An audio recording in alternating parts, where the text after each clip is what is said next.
ورحمة الله وبركاته. ازيكم حبايبي؟ عاملين ايه؟ يا رب تكونوا بخير. النهارده هنعمل مع بعض برتوفيه صغير او بوك للفكة، او كمان ممكن انتي تعملي منه شنطة. يلا بينا نبدأ ونقول بسم الله ونبدأ بالصلاة على النبي. بسم الله. رقم 5. تمام.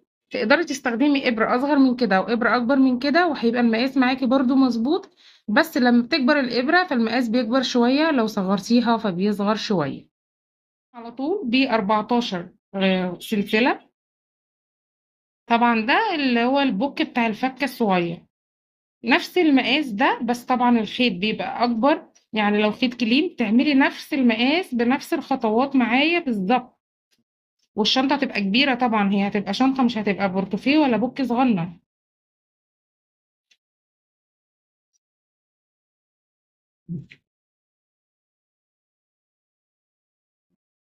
دول 14 سلسلة. على طول هدخل في أول غرزة وأعمل غرزة حشو،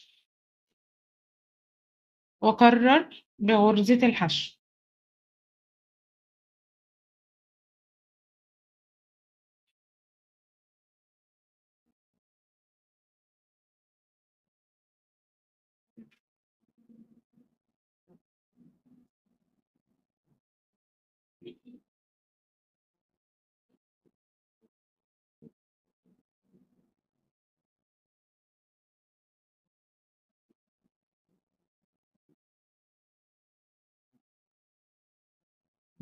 تمام، اشتغلت كده غرز الحشو بعد كده هرتفع سلسلة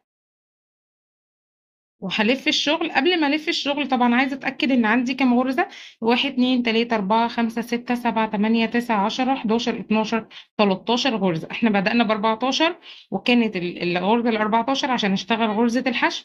اتكون عندي 13 غرزه، وده المطلوب علشان اعمل بيه الشنطه. بعد كده هاجي هنا بسيب الغرزه دي ماليش دعوه بيها، وبدخل هنا في الطرف ده كده من الشغل وبعمل غرزه حشو. تمام.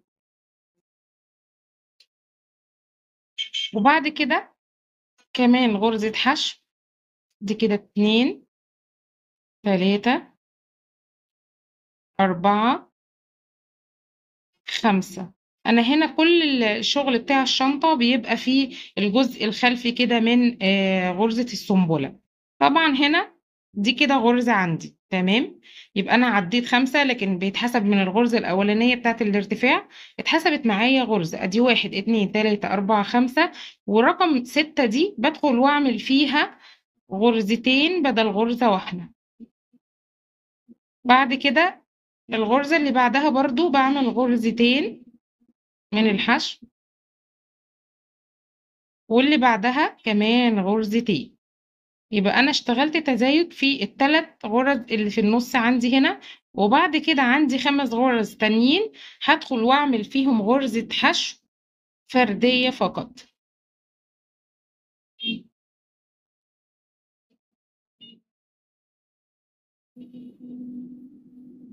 وبعد كده برتفع سلسلة وبلف الشغل وبعمل على طول. احنا قلنا بنسيب ديت وبندخل في تاني واحدة على طول، وبعمل غرزة حشو في كل غرزة، غرزة حشو واحدة بس.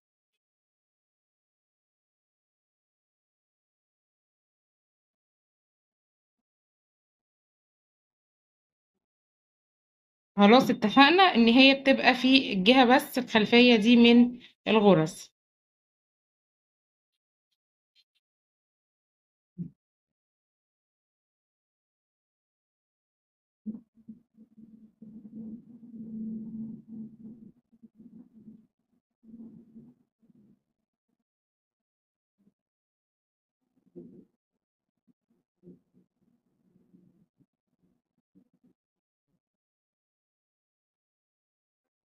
السطر ده كان بدون اي تزايد، برتفع سلسلة، والسطر الجاي هيبقى فيه غرز تزايد. ادي كده دي تاني سطر بالتزايد. هشتغل ادي واحد اتنين تلاتة أربعة خمسة دول ال5 اللي كانوا ثابتين معانا في الغرز. طبعا كنا عارفين ان هم بادئين 5 وبعدين ال3 عملنا تزايد وبعدين 5. طبعا هنا التزايد اللي عملناه زود عدد الغرز الفردية. انا كل اللي انا عايزاه ان السطر هنا يبقى قد السطر اللي هنا، مش مشكلة يزيد واحدة او يقل واحدة، لكن عايزة 3 في النص ضروري، دول اللي هعمل فيهم التزايد. فانا هنا عملت 5، يبقى انا هحسب من هنا 5، ادي 1 2 3 4 5. تمام. طب ما دول هنا 5، لا انا هاخد واحدة من هنا وواحدة من هنا، يبقى انا هعمل 6. دي 1 2، احنا قلنا دي غرزة، 1 2 3 4 5 6، ودي رقم 7. تمام. لازم اوفر 3، هي ديت الحاجة اللي يعني هتبقي معاكي مظبوطة مهما عملتي اي غرز ومهما عملتش اي بوك او شنطة او كبرتي المقاس. هو ده اللي هيبقى معاكي مسهلك الموضوع، ان لازم تخلي ال3 غرز دول ثابتين معاكي، اي حاجة تانية بعد كده سهلة. طبعا الطريقة دي اسهل طريقة ممكن تعملي بيها الشنطة دي من غير ما تتلخبطي وتعدي كل شوية في السطور، او انك تعمليها قطعة واحدة او بعد كده تقسميها. لا، دي اسهل حاجة ممكن تشتغليها، انك تخلي اللي هنا واللي هنا مش مشكلة يزيدوا او يقلوا واحدة، لكن ال3 اللي في النص ثابتين معاكي كل مرة لازم تطلعيهم. يبقى انا عملت 1 2 3 4 5 6، دي 7 غرز. هسيب قدامهم، انا اهم حاجة عندي ال3 اهم شلتهم، 1 2 3 4 5 وادي 6. يبقى انا هاجي هنا،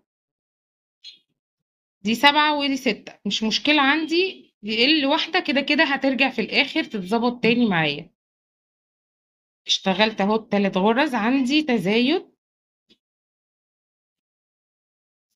ادي 1 2 3، وبعد كده هاجي على الجزء التاني المتبقي فوق اعمله فردي، ادي كده 2 3 4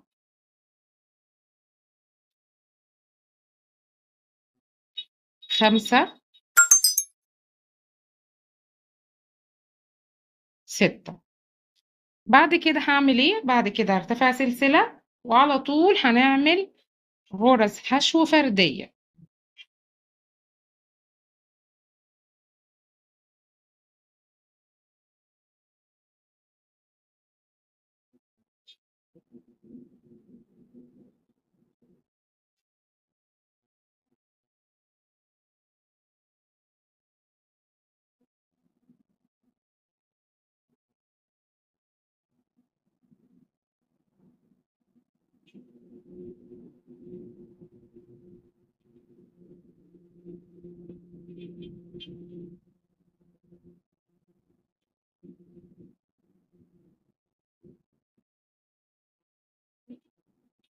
ما ننساش اول غرزة واخر غرزة، مهمة جدا وممكن تضيع منك، ولو ضاعت منك مش هتعرفي ان انت تطلعيها مظبوطة، هتبقى معاكي موجة من فوق.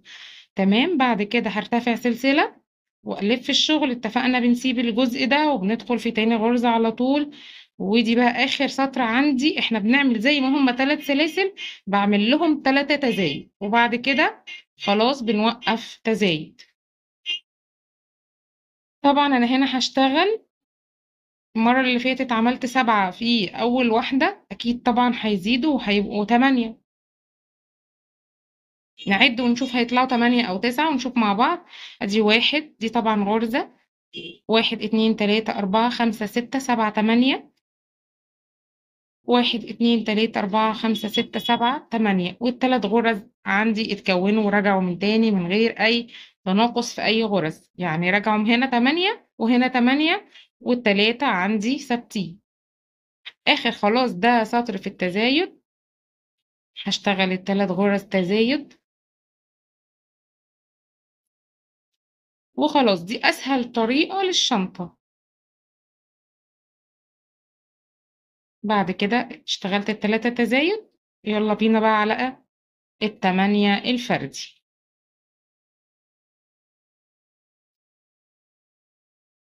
من أجمل الشنط اللي بتديكي نتيجة هايلة وسهلة قوي في عمايلها، يعني حتى المبتدئة تقدر تعملها بكل سهولة. تمام. بعد كده بقى السطور اللي جاية عشان برضو ما ضيعش وقتك معايا. السطور الجاية طبعا السطر الجاي احنا بنعمله اساسي معانا بدون اي تزايد. هشتغل عدد من السطور فردي، وهكمل لحد ما ارجع اقولك هنعمل ازاي باقي الشنطة مع بعض. انا هنا اشتغلت 6 سطور من الغرز الفردية، وبعد كده هرجع عشان اعمل تناقص. طبعا بصي لو هي في ايدي باين اول مقاس بتاعها، فانا هنا طبعا ده لسه هتكبر كمان، يعني مش ده بس المقاس بتاعها، ده جزء بس منها. يلا بينا نكمل بقى الجزء التناقص ونعمل مع بعض خطوة بخطوة. خلاص انا كان اخر سطر عندي هنا الغرز عادي بتاعتي اللي انا عاملة فيها غرز حشو عادية. لو عدينا الغرز دي هنلاقيها كام غرزة؟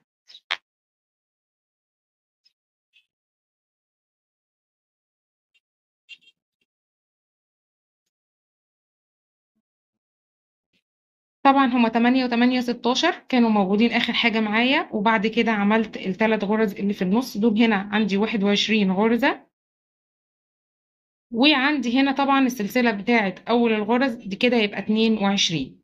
هنعمل ازاي بقى في التناقص؟ لازم أقسمهم زي ما كنت عاملاهم. احنا آخر حاجة كانوا 8 و8، هعمل أول 8. ادي كده 2 أول واحدة، دي التانية، 3، 4، 5، 6، 7،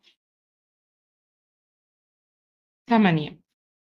وبعد كده هعمل تناقص. أنا كان عندي هنا بعمل في الواحدة 2، هلمهم تاني زي ما كانوا. ادي واحدة واخرج منها مقفلهاش، وادي التانية هدخل فيها برضو مقفلهاش. اتفضل عندي 3 غرز على الإبرة، بخرج من التلاتة مع بعض. كده أول تناقص. بعد كده الغرزتين الاتنين اللي بعديها بدخل واسحب الخيط، وبدخل هنا كمان مرة واسحب الخيط، وبعدين اسحب التلاتة مع بعض. تالت غرزة والأخيرة تناقص. بعد كده عندي الستة هما 2 8، يبقى هشتغل ال8 غرز زي ما كنت عاملاه، طبعا بدون أي تزايد أو تناقص، شغالة فيهم فردي. طب أنا عايزة الشنطة مثلا كبيرة أو عايزة البورتوفيه أكبر، فأعمل إيه؟ بدل ما بعمل 6 سطور من الغرز الحشو اللي هي الفردي، بزودها مثلا 10 يكبر معايا، بزودها مثلا 12 تكبر معاكي في الحجم. بعد كده خلاص السطر الجاي هيبقى عبارة عن غرزة حشو بدون أي تزايد أو تناقص، زي ما كنت شغالة الأول. بعمل سطر تزايد وسطر ثابت، بعمل هنا برضو سطر تناقص وسطر ثابت.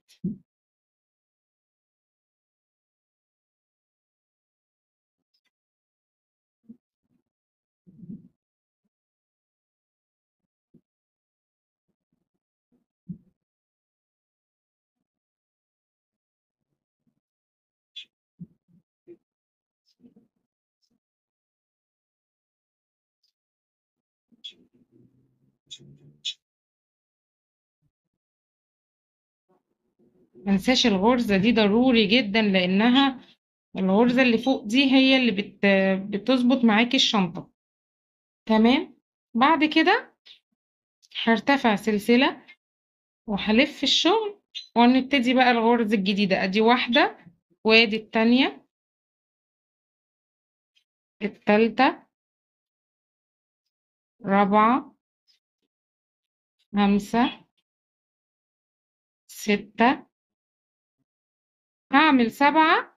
السطر اللي قبل اللي كان معمول فيه 8 و8 كان عبارة عن 6 و7، فأتأكد تاني أنا عملت 7. وآدي ال6 غرز اللي هعمل فيهم تناقص، وبعد كده هيتبقى لي هنا 6 غرز مظبوط. يبقى هنا 7 غرز، والستة اللي أنا هعملهم 3 زي ما كانوا، وعندي هنا ال6 غرز. هي الفكرة إن هما كانوا 3 بقوا 6، رجعت تاني هرجعهم 3، وهنا بسويه بهنا. هعمل تناقص. لو مشيتي بالظبط على نفس خطواتي وانتي شغالة معايا، وبأي نوع خيط هتطلع معاكي زي، يعني لو خيط تخين هتطلع معاكي المقاس مظبوط شنطة. طالع معاكي خيط وسط هيطلع معاكي مقاس وسط.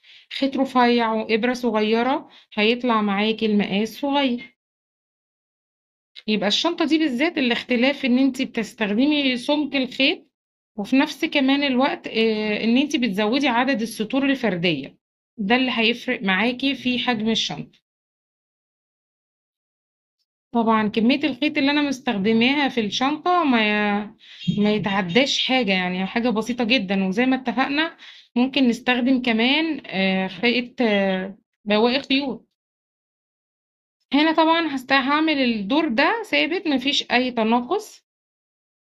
والسطر اللي جاي برضو هيبقى آخر تناقص معانا بإذن الله.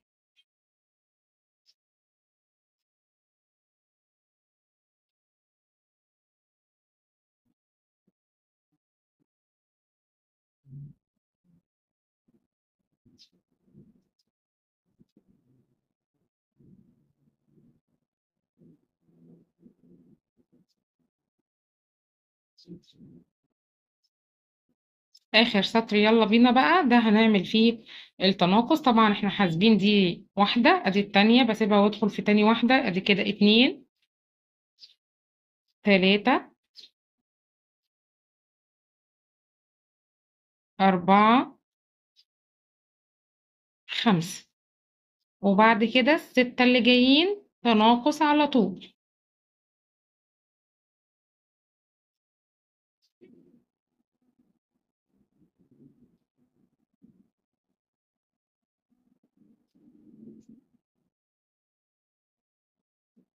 وبعد كده آخر خمسة. زي ما بدأنا زي ما نهينا. وده بيعرفك ان انت ماشية مظبوط في عدد الغرز.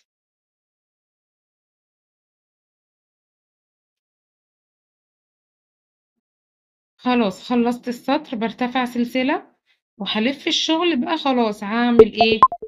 سطر ثابت زي ما بدأنا بغرز الحشو، عملناها ثابت. وده كده آخر سطر عندي.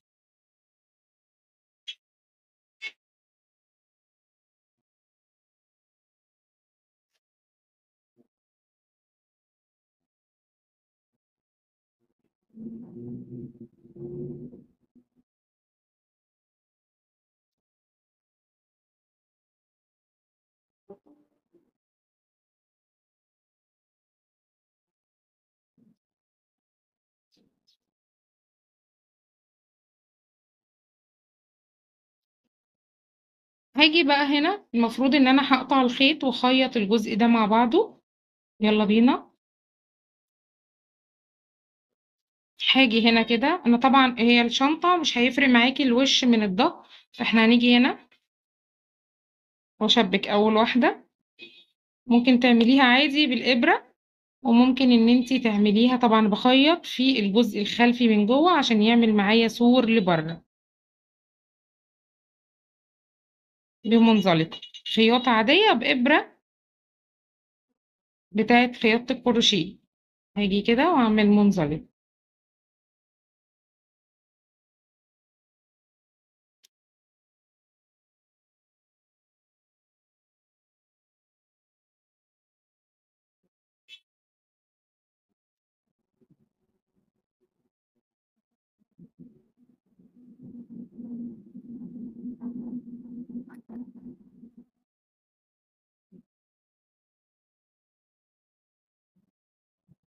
طبعا انا هقلبها، بس قبل ما اقلبها طبعا هروح اخيط الجزء التاني كمان. بس في فكرة هنا ان انا هبتدي من تحت اخيط عشان على طول دايركت ابدأ في السور بتاع الشنطة من فوق. يعني دي كده هاجي هنا ابتدي من هنا.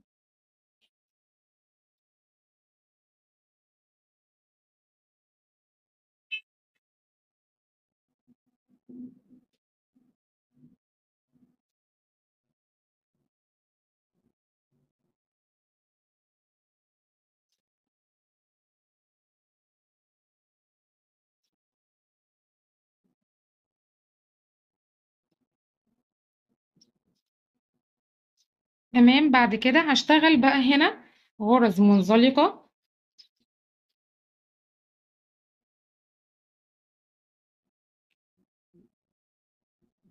طبعا السطر فيه 2، فانت بتشتغلي في السطر غرزتين منزلقة.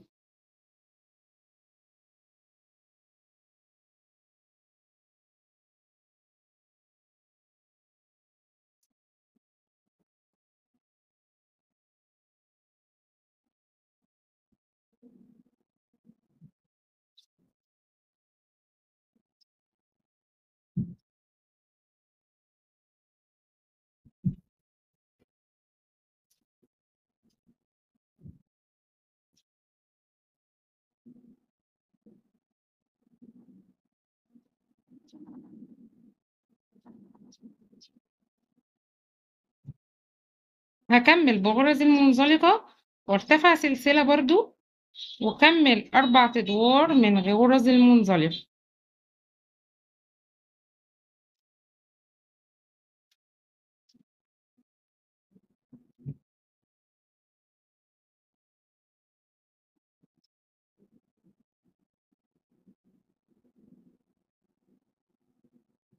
بعد كده هاخد طرف واحد بس اللي هشتغل فيه برضو المنزلقة، يعني مش بس هي في الغرزة نفسها، حتى المنزلقة بشتغل في طرف واحد بس.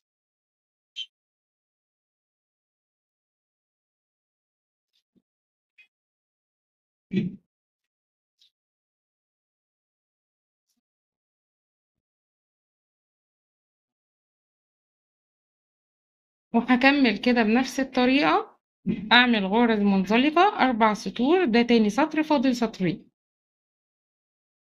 في حاجة هنا برضو حبيت أوضحها، إن أنا هنا هاجي وأقلب الشنطة قبل ما أعمل غرز المنزلقة، عشان دي بس أمانة الشغل، إن أنا أبقى وضحت كل حاجة قلتها. أنا طبعا فكيت المنزلقة الأولانية ورجعت تاني قلبت الشنطة بورتوفيه، ورجعت هعمل غرز المنزلقة تاني ال4 سطور، لأن طبعا لازم أوضح كل حاجة معاكم، وشكلها كمان بيبقى أحسن وألطف من إن أنا أشتغل على الظهر، لأن احنا خيطنا جوه ونسيت أقلب الشنطة معاكم. هروح أشتغل 4 سطور ونرجع مع بعض نشوف هبقى عاملة ازاي. رجعت لكم طبعا بعد ما اشتغلت. انا هنا بقى عملت 3 سطور، حسيت انها كده ايه هتبقى كيوت في نفسها لو عملتها 3، يعني هي الشنطة بتبقى عشان كبيرة، فعايزة 4 سطور ممكن 5 سطور، فحبيت ان انا اعملها ب3 سطور بس. طبعا ده يرجع لك، لو عايزة تعليها اكتر من كده تعليها، فده حاجة ترجع لك. ممكن بقى نحط لوجو صغنن كده، لو عندك انت كمان لوجو بتاعك ممكن تحطيه، مفيش مشكلة، او حاجة فضي كده. كمان ممكن ان انت تحطي تركبي لها طبعا كبسولة، او ان انت تعملي لها سوستة خياطة عادي خالص. ده كان النهارده البورتوفيه او البوكي الصغنن الفكة